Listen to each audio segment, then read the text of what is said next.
Good morning, everyone. Take your Bible to Romans chapter number 13. I thought we'd just continue this little Romans study we have going at least for another chapter. And so in Romans 13, we're going to drop in at about verse number 7.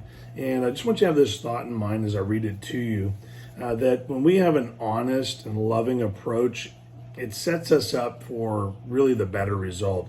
I don't know if you remembered yesterday, we talked about not avenging things for yourself because we don't know all the facts, we don't know all the details.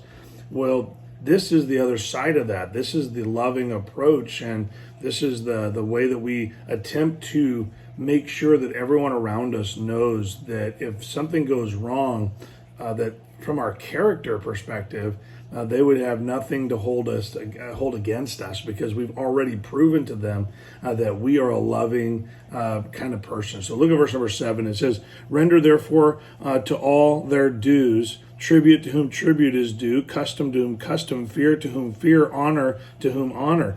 Owe no man anything but to love one another, for he that loveth another hath fulfilled the law." And so it says if we just lovingly approach everything, if we don't have those anger-filled moments, if we really are getting our passions under control, we're going to be able to honestly be able to love people the way they ought to be loved, even when they don't necessarily deserve it. It's like we're leading out with love, which will cause us to get the best results from every circumstance, no matter what the circumstance might be, just setting ourselves up for a better circumstance. Look what he says in verse number 9. He says, "For this thou shalt not commit adultery, thou shalt not kill, thou shalt not steal, thou shalt not bear false witness, thou shalt not covet. And if there be any other commandment, it is briefly comprehended in this saying, that thou shalt love thy neighbor as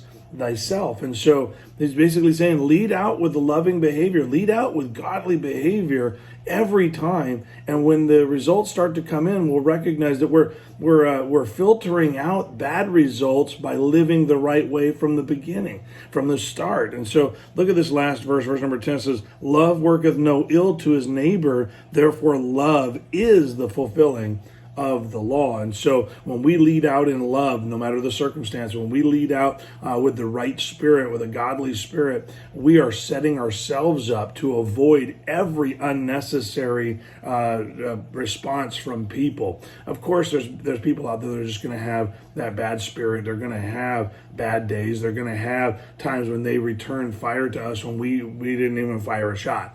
So we need to remember that those days are coming. But if we lead out with love, if we lead out with a spirit that is trying to bring honor to the situation, we are going to always have the better result. And so let me kind of sum it up with what I said at the beginning. When we lead out with an honest and loving approach, it will set us up for a better result. Have a great day.